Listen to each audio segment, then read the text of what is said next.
valued. If this doesn't happen, then more countries will start to follow or go further than what Germany has done. The German government have changed the law so that social media companies face hefty fines if they fail to quickly remove hate speech, fake news, and illegal material. Another example of the opportunities and risks ahead is the growing gig economy. While the social media revolution has changed the way we create, share, and consume creative content, peer-to-peer platforms are changing the way people monetize their skills and time. This has the potential to fundamentally impact the way we view employment. At its best, the sharing economy can make it easier for people to sell their skills, their time, and even their home in a way that suits them at a fair price. But at its worst, it can drive down pay, workers' rights, and safety standards. If the sharing economy is real, it should be as liberating for the worker or supplier as it is for the consumer. Yes, innovative new companies are providing fantastic services to people around the world and have created tens of thousands of new jobs in the process. But without prudent regulation and oversight, this new way of doing business risks being used as cover to break up decades of established and hard-fought rights. We must now ask whether it's acceptable for platforms in the quick pursuit for market share to be allowed to set a price which is too low to adequately reward workers, while at the same time incentivizing people to work just like full-time employees. Companies that behave in this way are not genuine peer-to-peer platforms, they're simply companies, service providers or retailers with an app. There's nothing wrong with this, but we can't confuse matters by thinking that because a business is smart, disruptive, popular even, and has a really neat app, it somehow has a right to behave in a different regulatory status to its competitors. Ultimately, there must be greater responsibility taken by some tech companies for the impact they're having on the world. And crucially, no business or industry should ever consider itself above the local rules or laws set by democratic processes.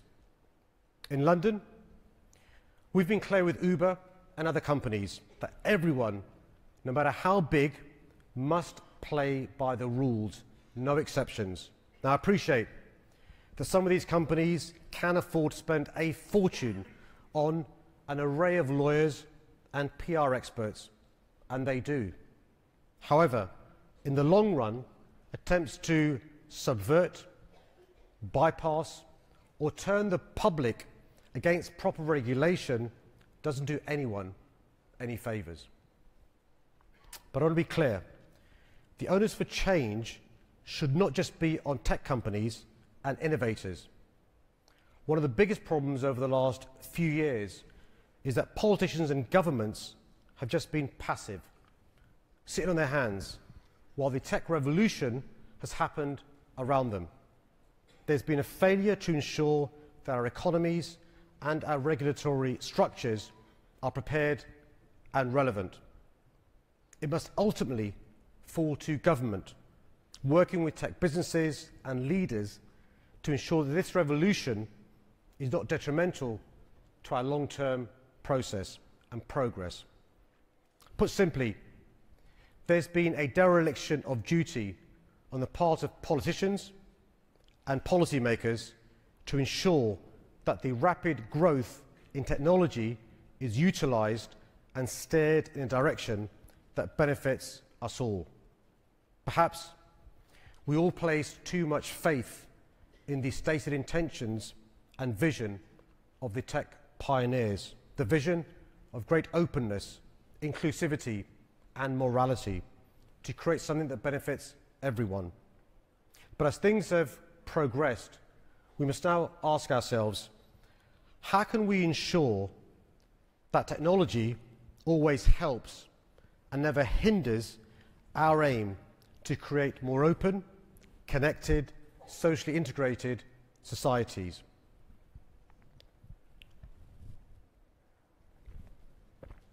You know, our economies have always needed new regulations in place to meet the needs of workers and consumers when the environment changes.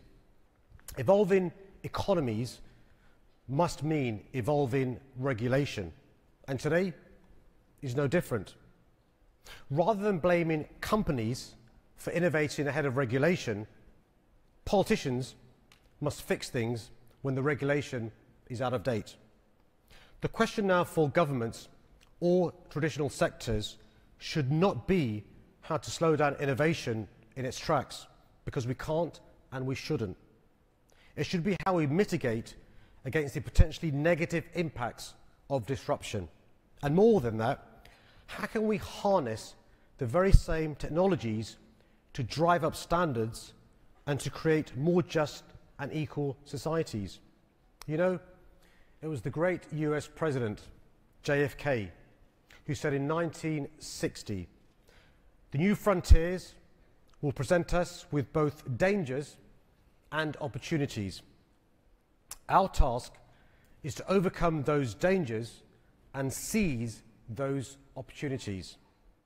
In my view, it's now our generation's turn to step up with solutions that match the scale of the challenge today. One of the key differences with this tech revolution is the role cities can and should play. The world's growing population is increasingly concentrated in our cities, a trend that is only accelerating. And cities are linking together to form the nervous system of our global economy. In this fast-paced change, city government can cope better with digital disruption, turning technological upheavals to our advantage. This is my ambition as the Mayor of London, and I encourage other mayors and great cities to join me in this mission. In London, we're harnessing the power of new technology to transform lives. We're aiming to make London a global byword for smart cities with data, connectivity and innovation supporting our infrastructure and services. We're getting much more involved in using tech to provide public services to the citizens we represent. We're exploring what responsible technology means, what we can do from City Hall, and how we can encourage people and companies based in our city to behave in positive ways. We're utilising data to transform the way public services are delivered, making them more accessible, efficient and responsive. We're looking at London's strengths in AI and automation, finding the best ways to take advantage of the opportunities it could bring, whilst also investing in education to ensure Londoners have the digital skills they need for the jobs of tomorrow. We've set up an online hate crime hub, the first of its kind in Europe, to work with social media companies. We're setting up public competition to fund London innovation towards solving some of the big social challenges that we face. And crucially, we're breaking down the barriers that still exist for girls and women to reach their potential, not only in the tech sector, but in every part of our society. You know, 2018 is a pivotal year for London as we mark the centenary of women winning the right to vote in the UK. And as a proud feminist, I've launched a campaign, Behind Every Great City. This campaign is about celebrating how far we've come, celebrating how it's the achievements and contributions of women from all walks of life that make cities like London so great, and understanding and championing the fact that behind every great city is equality, opportunity and progress. But we're also using this moment to acknowledge how far we still have to go for full gender equality. My ambition is to make London the most inclusive city in the world, a place where everyone, no matter their gender, background, race or religion, has the opportunities to get on in life. An example is the work we're doing with my new digital skills programme. This new initiative aims to arm young Londoners, particularly women and those from minority communities, with the skills they need to access the jobs of the future. And my message today to other cities and to global tech leaders is that collectively we must do more to champion greater inclusivity within the tech community. It's not only the right thing to do, evidence shows it's good for our economies too. Everyone should be able to benefit from the fruits of this tech revolution. So our job is not just to ensure the next generation has the skills and infrastructure needed to succeed, but also to reskill and support those who will inevitably lose out as part of this digital revolution. It may not be as exciting, but we have a duty of care to care about the impact of the transition as well as the end goal. You know, we've seen in both our countries' histories the pain and devastation that can come when there is a failure to intervene in order to prevent economic dislocation, leaving whole communities suffering for decades. Margaret Thatcher is one of a handful of British Prime Ministers who became well known and respected in the US. But back in the UK, she remains a controversial, divisive figure in some parts of the country to this day. And let me tell you why. Her government is blamed by millions of people in swathes of my country for ruining their communities.